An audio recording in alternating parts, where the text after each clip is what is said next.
The lunch rush at Bella Vista was always chaos wrapped in white tablecloths and silver service. Crystal glasses clinked like wind chimes, conversations hummed at the perfect volume for privacy, and the aroma of truffle oil and aged wine painted the air with sophistication. This wasn't your corner diner with sticky booths and coffee that had seen better hours. This was where power lunches happened, where deals worth millions were sealed over perfectly plated salmon, where the wealthy came to be seen and the ambitious came to network. Lauren's smile had worked these floors for 3 years, navigating between marble columns and beneath chandeliers that cost more than most people's cars. Her uniform was pressed to perfection, her smile practiced but genuine, her steps measured and silent despite the chaos that churned in her mind. Every shift was a performance, every table a stage where she played the role of the invisible servant who anticipated needs before they were spoken. But today felt different. There was electricity in the air, the kind that comes before storms, before everything changes in ways you never see coming. Lauren tied her apron strings a little tighter, checked her reflection in the polished surface of the espresso machine, and took a breath that she hoped would carry her through another day of swallowing her pride for the sake of her paycheck. The lunch crowd was particularly demanding today. Table 7 wanted their water glasses refilled every 5 minutes. Table 12 sent back their appetizer twice, claiming the temperature wasn't quite right. Table 15 required extensive explanations about gluten-free options that Lauren provided with patience that ran deeper than the restaurant's wine cellar. This was her world, a place where she bent and flexed and smiled until her cheeks ached, all for the tips that barely covered her rent and her mother's prescription medications. She was refilling bread baskets when she noticed him. He sat alone at table 21, the corner booth that offered the best view of the restaurant and the city beyond its floor-to-ceiling windows. His suit wasn't flashy, but it was the kind of understated elegance that whispered rather than shouted about wealth. Charcoal gray, perfectly tailored with a watch that caught the light just enough to suggest it was worth more than Lauren's annual salary. Donovan Van Zandt didn't need to announce himself.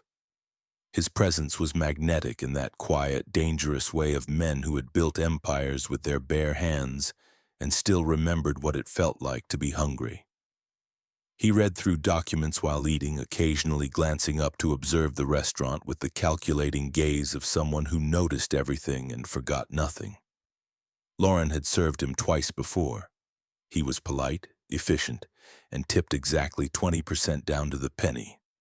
He never sent anything back, never complained, never made unnecessary conversation. He was the kind of customer servers appreciated, professional and undemanding. Today, he ordered the salmon, asked for sparkling water instead of still, and returned to his papers as if the world around him existed purely for his convenience. But the world around him was about to explode. 3 tables away at table 18 sat a man who commanded attention for all the wrong reasons. Richard Blackstone was old money wrapped in new arrogance, the kind of customer who treated service staff like furniture that occasionally needed to be reminded of its place. His voice carried across the restaurant not because he was loud, but because his words had the sharp edge of entitlement that cut through ambient noise like a blade. Lauren approached his table with the same professional grace she brought to every interaction. Water pitcher in hand, smile firmly in place. She had served him before too, and each experience had been an exercise in endurance. He never remembered her name, despite her name tag, and had a habit of snapping his fingers when he wanted attention as if she were a dog trained to heel. What happened next would be talked about in hushed tones by the Bella Vista staff for months to come, shared in break-room conversations and whispered during shift changes. It would become the story that new hires heard during training, the legend that proved sometimes, just sometimes, the universe had a sense of justice. Richard Blackstone was complaining about his steak. Not the temperature, not the seasoning, but the way it had been cut. The knife work, he declared loudly enough for neighboring tables to hear, was amateurish. The presentation was embarrassing. The entire dish was an insult to anyone with refined tastes, which clearly included himself and excluded anyone who would find it acceptable.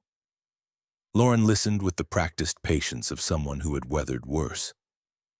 She offered to have the kitchen prepare a new dish, explained the chef's techniques with the kind of detailed knowledge that came from years of answering similar complaints, and maintained her composure even as other diners began to stare.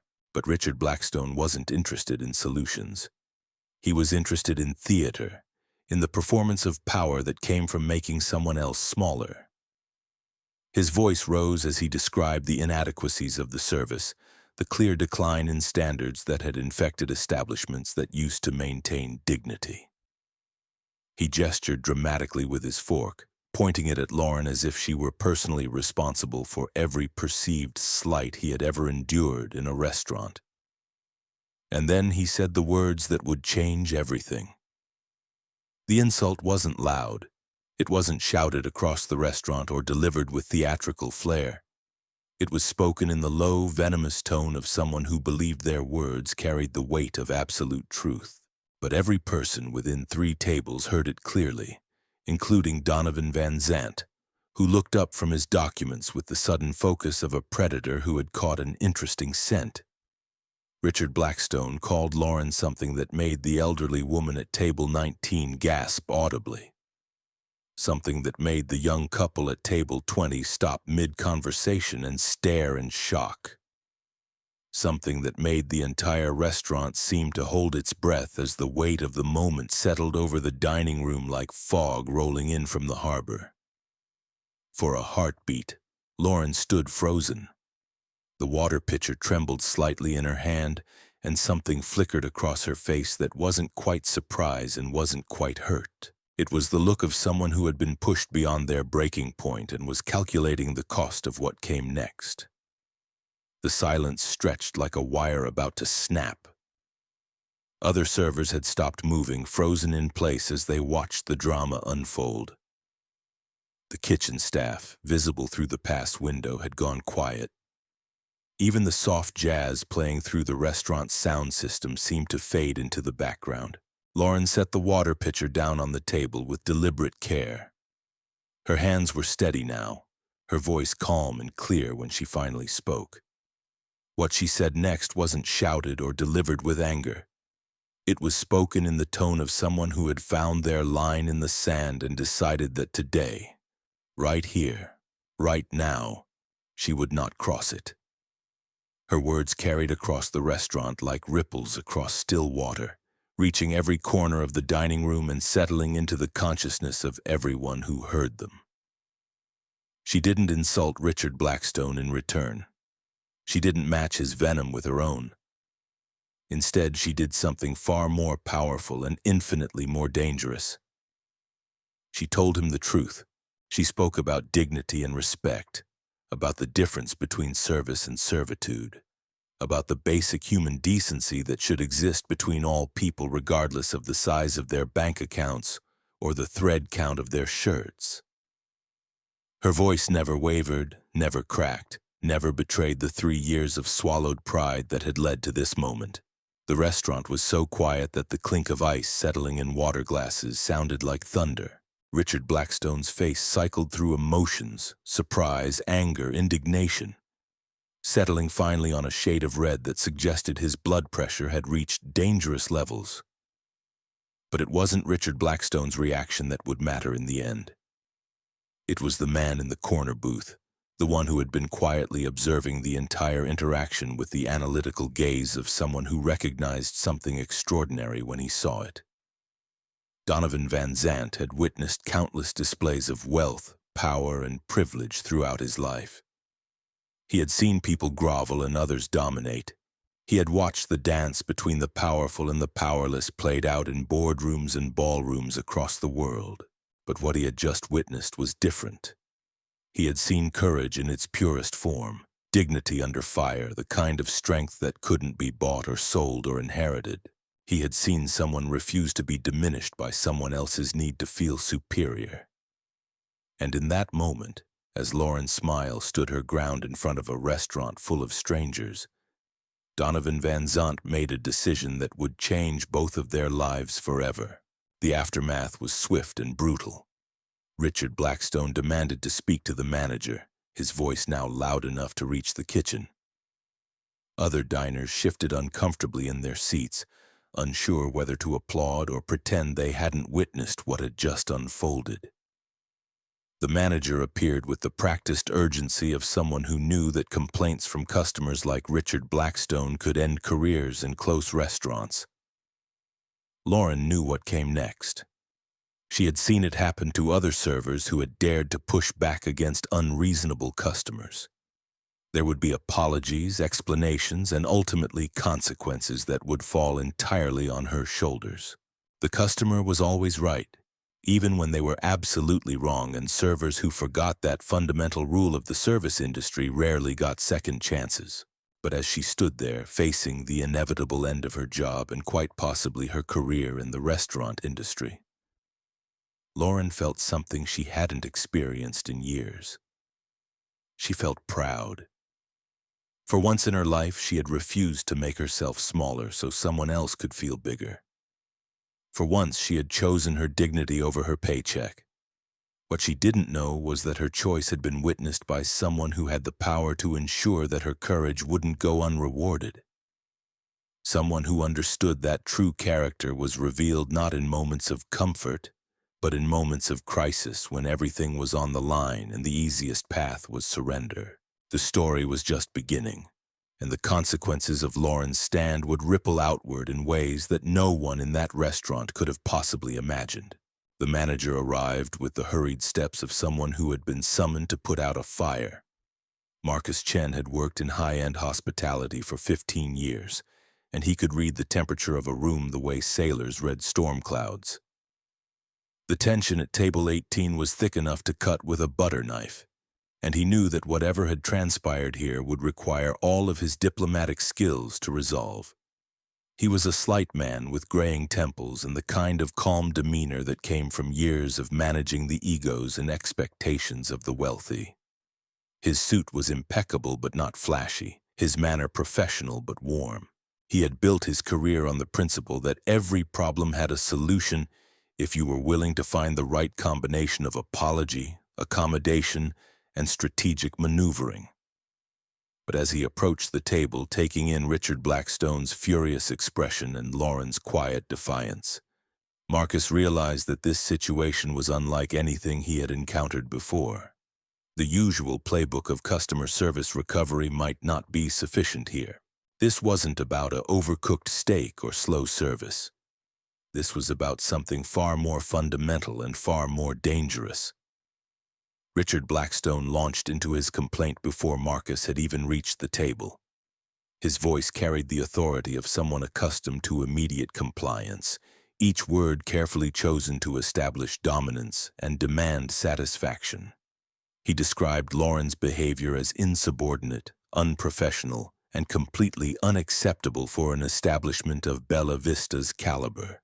He questioned the hiring practices, the training standards, and the overall management of a restaurant that would allow such disrespect toward valued customers. Marcus listened with the practiced patience of someone who had heard similar complaints countless times before. He nodded at appropriate intervals, made sympathetic sounds, and began formulating the response that would hopefully defuse the situation. An apology, certainly. Perhaps a complimentary meal and a promise that the server would be appropriately disciplined. Maybe even a discount on future visits to ensure Mr. Blackstone's continued patronage. But as he prepared to deliver his standard diplomatic solution, Marcus caught sight of Lauren's face. There was no defiance there now, no anger or resentment. Instead, there was a quiet resignation that spoke of someone who had always known this moment would come. She stood with her shoulders straight and her chin raised, ready to accept whatever consequences her moment of courage had earned her. The sight of that quiet dignity hit Marcus harder than he expected. He had been in the service industry long enough to know that servers like Lauren were the backbone of restaurants like Bella Vista. They absorbed countless small humiliations and unreasonable demands with grace and professionalism. They smiled through exhaustion, apologized for problems they didn't create, and bent over backward to ensure that every guest felt special and valued. And in return, they were paid barely enough to survive, treated as invisible by most customers, and expected to be grateful for the privilege of serving people who often viewed them as little more than well-dressed furniture. Marcus found himself at a crossroads. He could follow protocol, apologize profusely to Richard Blackstone, and quietly fire Lauren after the lunch rush ended. It would be the safe choice, the one that protected the restaurant's reputation and maintained the delicate ecosystem of wealth and service that kept places like Bella Vista profitable. Or he could do something different. Before he could make his decision, another voice cut through the tension. It was quiet but commanding, the kind of voice that didn't need to be raised to demand attention. Every head in the immediate area turned toward the corner booth where Donovan Van Zant sat, his documents now forgotten, his full attention focused on the unfolding drama. "Excuse me," Donovan said, rising from his seat with fluid grace. His presence seemed to shift the entire energy of the restaurant as he approached table 18. Other diners recognized him immediately, whispers rippling through the dining room like wind through wheat. Donovan Van Zant didn't make public scenes. He didn't involve himself in other people's business. His appearance at table 18 was as unexpected as snow in summer. Richard Blackstone's expression shifted from anger to confusion to a dawning awareness of who was standing before him. Everyone in their social circle knew Donovan Van Zant by reputation, if not personally. He was the kind of man who could make or break careers with a single phone call, who moved through the world of high finance and corporate power with the quiet confidence of someone who never needed to prove himself because his accomplishments spoke louder than words ever could. "I couldn't help but overhear your conversation," Donovan continued, his tone conversational but carrying an undercurrent that made everyone within earshot pay closer attention. "I've been dining here regularly for several years, and I've always found the service to be exceptional. This young woman in particular has always conducted herself with remarkable professionalism and grace." The words hung in the air like a challenge. Richard Blackstone's mouth opened and closed as he struggled to formulate a response that wouldn't sound foolish in front of someone whose net worth exceeded that of small countries. Marcus felt the ground shifting beneath his feet. This wasn't just about a customer complaint anymore. This had become something much larger and much more complicated. When someone of Donovan Van Zant's stature involved himself in a situation, the ripple effects could be felt throughout the entire industry. Lauren stood frozen, unable to process what was happening. She had expected to be fired, had prepared herself for the inevitable consequences of her moment of defiance. Instead, she found herself at the center of a confrontation between two titans of wealth and influence, her fate hanging in the balance of their exchange. Donovan's gaze shifted to Lauren, and for a moment their eyes met. What she saw there wasn't pity or condescension, but something that looked remarkably like respect. It was the look of someone who recognized strength when he saw it, who understood that true character was revealed not in moments of comfort but in moments of crisis when everything was on the line. "I think," Donovan said, returning his attention to Richard Blackstone, "that we sometimes forget that respect is a currency that should flow in both directions, regardless of the balance in our bank accounts." His words were measured, diplomatic, but they carried the weight of absolute conviction. The restaurant had gone completely silent now. Even the kitchen staff had stopped their preparations to listen to the exchange unfolding in the dining room. This was the kind of moment that would be remembered and retold for years to come, the day that Donovan Van Zant publicly took a stand for a server who had dared to defend her own dignity. Richard Blackstone's face cycled through several shades of red as he realized that his position had become untenable. He could continue to press his complaint, but doing so would mean going head-to-head with someone whose influence far exceeded his own. Or he could find a graceful way to retreat, salvaging what remained of his dignity while avoiding a confrontation he couldn't win. Marcus watched the exchange with growing amazement. In 15 years of restaurant management, he had never seen anything like this. Customers of Donovan Van Zant's caliber simply didn't involve themselves in service disputes. They certainly didn't publicly defend servers against other wealthy patrons. The implications of what was happening would reverberate far beyond this single incident. But the most remarkable thing wasn't Donovan's intervention, it was Lauren's reaction to it. She didn't cower or grovel or thank him profusely for his support. Instead, she maintained the same quiet dignity that had characterized her throughout the entire confrontation. She stood straight and tall, neither seeking his approval nor shrinking from the attention his words had brought her. Donovan noticed this too, and it only confirmed what he had already begun to suspect. This wasn't just about a server standing up to a difficult customer. This was about something much rarer and much more valuable. This was about someone who possessed the kind of integrity that couldn't be bought, taught, or faked. The kind of character that was forged in the crucible of daily struggle and tempered by years of choosing dignity over ease. As the confrontation reached its climax, everyone in the restaurant sensed that they were witnessing something extraordinary.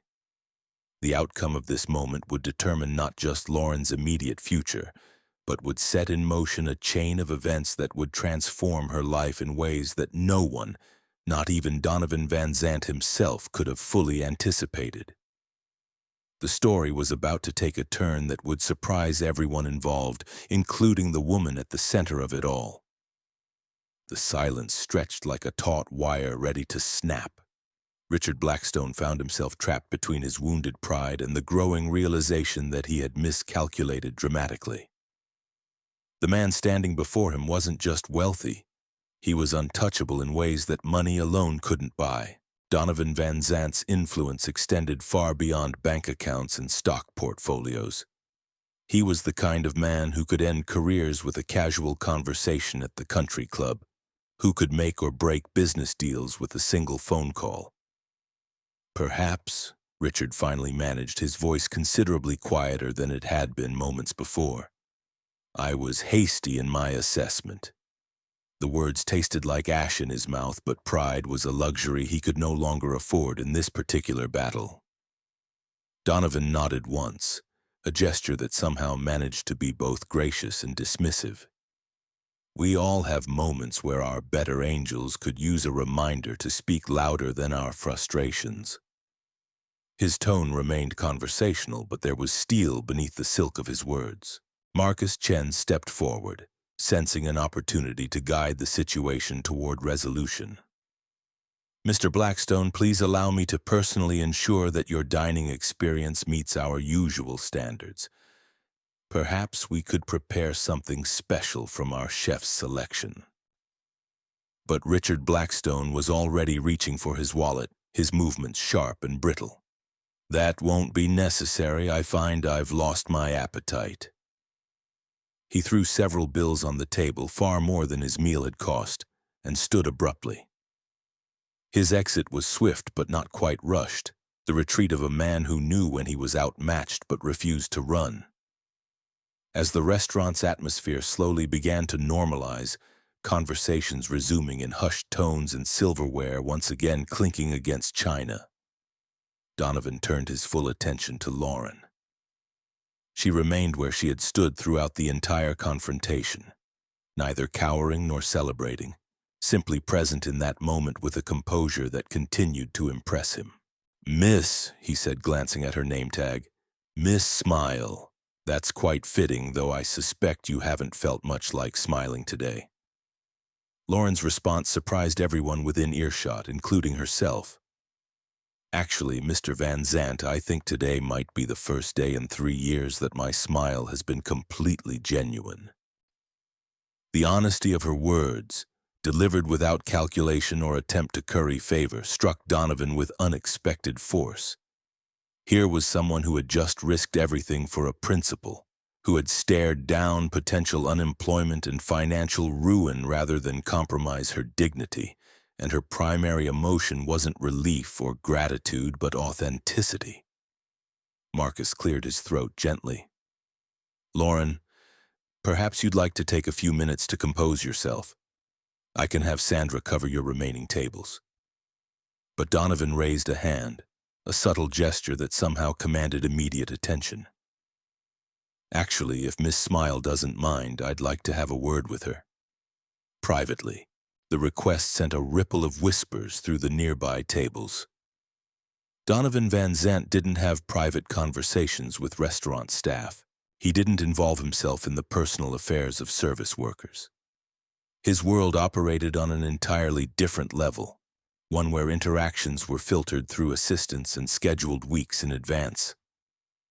Lauren looked from Marcus to Donovan, uncertainty flickering across her features for the first time since the confrontation began.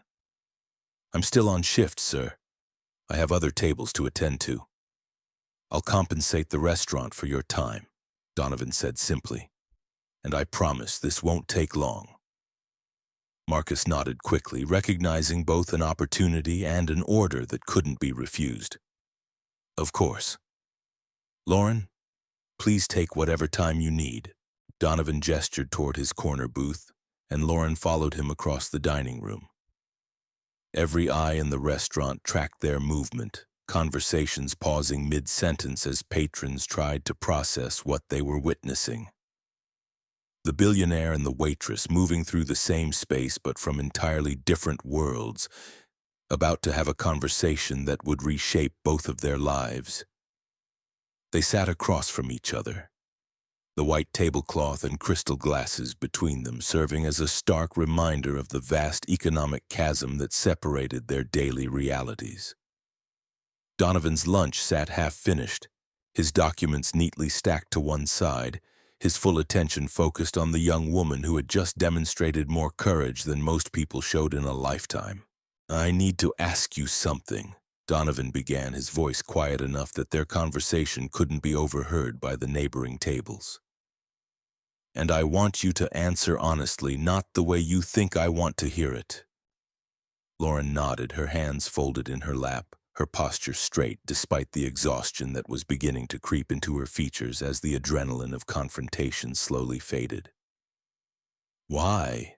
Donovan asked simply. "Why risk everything for what most people would consider a losing battle? You had to know that standing up to him could cost you your job, your livelihood. Most people in your position would have swallowed their pride and moved on. So why didn't you?" The question hung in the air between them, weighted with implications that Lauren was only beginning to understand. This wasn't idle curiosity from a wealthy patron. This was something deeper, more purposeful, though she couldn't yet grasp what that purpose might be. Lauren was quiet for a long moment, considering her words carefully. When she finally spoke, her voice carried the weight of years of accumulated experience, of countless small humiliations and daily struggles that had shaped her understanding of what truly mattered. "My mother raised me to believe that dignity isn't something you can afford or not afford," she said. "It's something you either have or you don't. And if you don't stand up for it when it matters, then you never really had it at all." She paused, looking out the restaurant's expansive windows at the city beyond. "I've spent 3 years bending and smiling and taking whatever people wanted to dish out because I needed this job. Because I have bills to pay and responsibilities I can't ignore. But today, for the first time, the cost of keeping quiet felt higher than the cost of speaking up." Donovan studied her face as she spoke, noting the way her eyes remained steady, the absence of self-pity or dramatic flair in her words. She wasn't trying to impress him or manipulate his emotions. She was simply telling the truth as she understood it, with the kind of straightforward honesty that had become increasingly rare in his world. "And now?" he asked. "Knowing that your job is likely still in jeopardy, that there could be consequences you haven't even considered yet, do you regret it?" Lauren's smile, the first truly relaxed expression she'd worn all day, transformed her entire face. Ask me that question when I'm trying to figure out how to pay my rent next month, and I might give you a different answer. But right now, in this moment, no. I don't regret it. The honesty of her response confirmed what Donovan had already begun to suspect. This wasn't a performance or a calculated attempt to gain his sympathy. This was simply who she was, a person who had reached her breaking point and chosen authenticity over security. In his experience, such people were extraordinarily rare, and when you found them, you held on to them. "Tell me about your life, Lauren," Donovan said, settling back in his chair with the air of someone prepared to listen for as long as necessary. Not the polished version you might tell in a job interview, but the real version. What brought you here? What keeps you here? What do you dream about when you're not serving salmon to people who barely see you as human? The questions were more personal than anything Lauren had expected, and she found herself hesitating not because she didn't want to answer, but because she couldn't understand why someone like Donovan Van Zant would want to know. Men in his position didn't typically concern themselves with the life stories of service workers, didn't invest time in understanding the struggles of people whose annual salaries were less than what they spent on watches. But there was something in his manner, a genuine curiosity and respect that she had rarely encountered from customers, that made her want to respond honestly. So she told him about her mother's medical bills, about the nursing school dreams she'd had to defer, about the careful budgeting and constant worry that characterized her daily existence.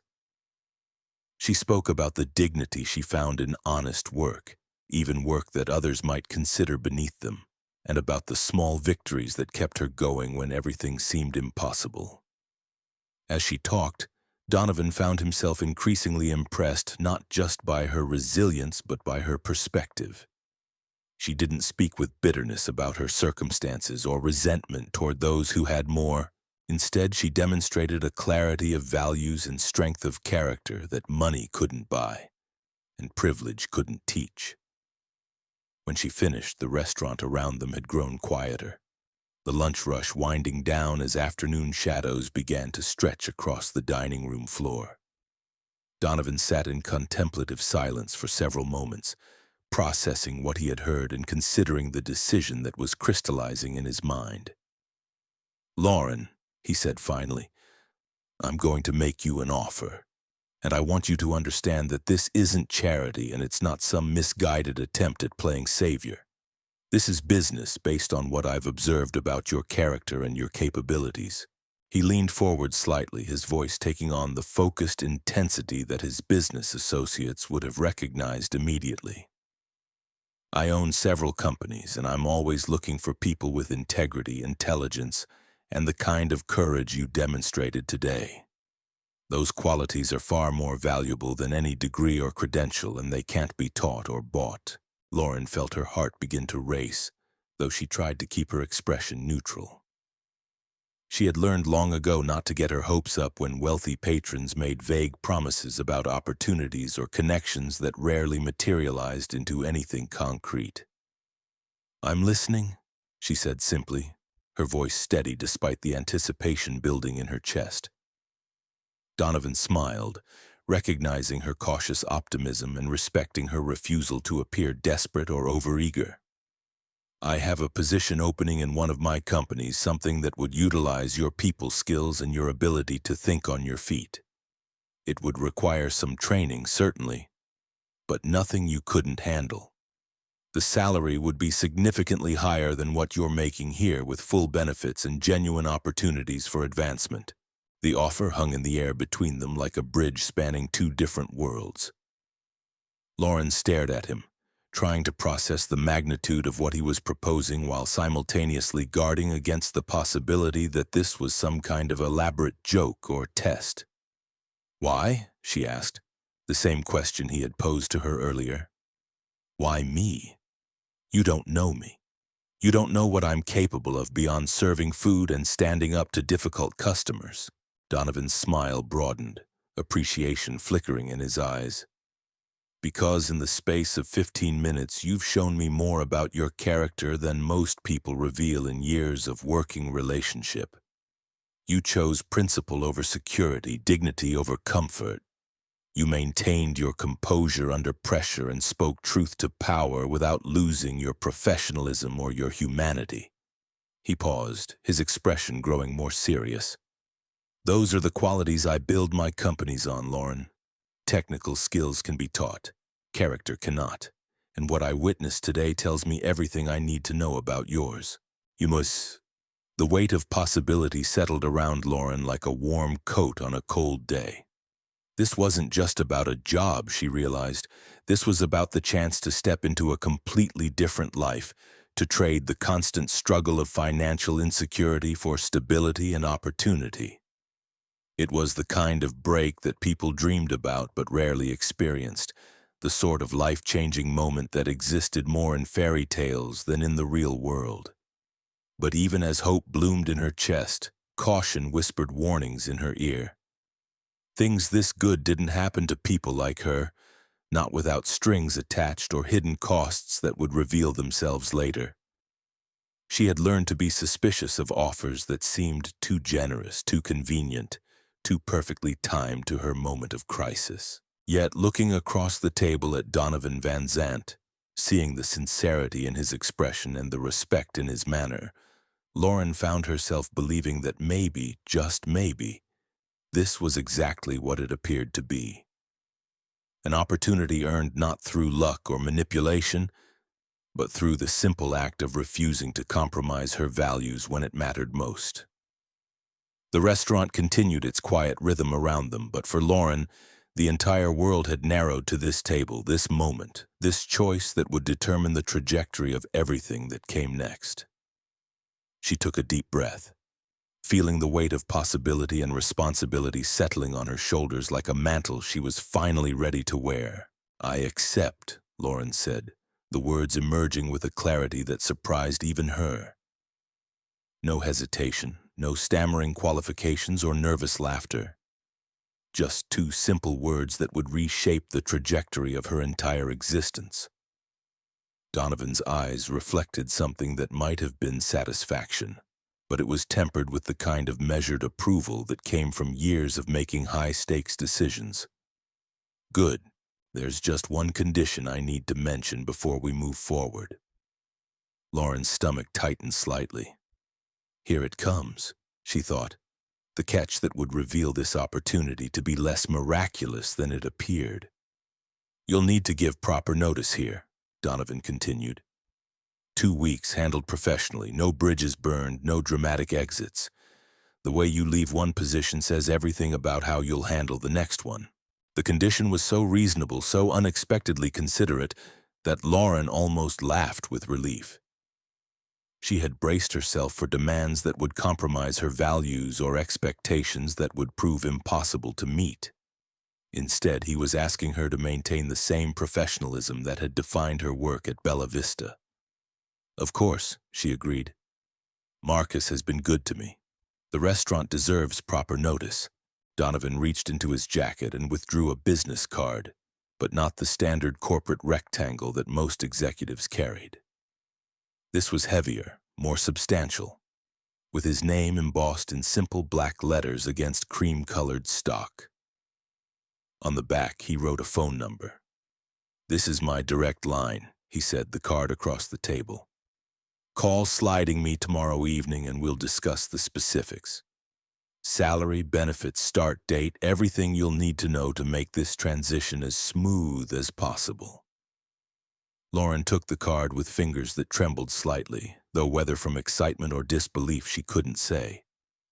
The weight of it seemed disproportionate to its size, as if it contained not just contact information but the promise of an entirely different future. "Mr. Van Zandt," she began, then stopped, unsure how to articulate the gratitude and bewilderment swirling in her chest. "Donovan," he corrected gently, "and you don't need to say anything. Today you proved that character matters more than circumstances. Everything else is just details." He stood, gathering his documents with the efficient movements of someone accustomed to managing multiple priorities simultaneously. But before leaving, he turned back to Lauren with an expression that had shifted from business focus to something more personal. "One more thing," he said. "What happened today with that customer? It won't be the last time someone tries to test your boundaries or question your worth. In my world, those challenges come in different forms, but they never stop coming. Remember what you felt when you chose dignity over safety. Hold on to that feeling because you're going to need it." With that, he was gone, moving through the restaurant with the same quiet authority that had commanded attention during the confrontation. Lauren watched him leave, then looked down at the business card in her hand, trying to process the magnitude of what had just occurred. The restaurant had returned to its normal rhythm, but Lauren felt as though she was moving through a dream. The other servers cast curious glances in her direction, clearly wondering what kind of conversation warranted such undivided attention from someone of Donovan Van Zant's stature. Marcus appeared at her elbow, his expression mixing concern with barely contained curiosity. "Everything all right?" he asked, though his tone suggested he was fishing for details about the private conference that had just concluded. "More than all right," Lauren replied, tucking the business card carefully into her apron pocket. "But I should get back to my tables." The remainder of her shift went smoothly. She refilled water glasses, took orders, delivered plates, and smiled at customers, but part of her consciousness remained focused on the small rectangle of cardboard paper pressing against her hip. Every few minutes she would touch it through the fabric of her apron, reassuring herself that the encounter had been real and not some elaborate fantasy conjured by stress and wishful thinking. Her tables seemed to sense something different about her energy. The businessman table 12 had complimented her attentiveness. The elderly couple at table 9 left a tip that was nearly 50% of their bill. Even the notoriously demanding regular at table 7 seemed more pleasant than usual, engaging in actual conversation rather than his typical litany of special requests and modifications. As closing time approached and Lauren began her end-of-shift routine, wiping down tables and counting her tips, she caught sight of her reflection in the polished surface of the coffee machine. The woman looking back at her appeared different somehow, as if the events of the afternoon had altered something fundamental in her posture or expression. There was a light in her eyes that hadn't been there that morning, a sense of possibility that changed the way she carried herself. Sandra, the senior server who had worked at Bella Vista longer than anyone else, approached as Lauren finished stacking chairs. "Honey, I've been in this business for 23 years, and I've never seen anything like what happened today. That man doesn't just hand out business cards to restaurant staff. Whatever he offered you, I hope you're smart enough to take it." Lauren smiled, thinking of the card safely tucked in her purse. "I think I am." The drive home took her through the city's evening transformation, office buildings lighting up like vertical galaxies while rush-hour traffic painted streams of red and white across the urban landscape. But tonight, the familiar route felt different, as if she was seeing it through new eyes. The cramped apartment that awaited her, the stack of bills on her kitchen table, the carefully maintained budget that governed every financial decision. All of it suddenly felt temporary rather than permanent, a chapter ending rather than a life sentence. Lauren's story reminds us that integrity isn't about grand gestures or perfect moments.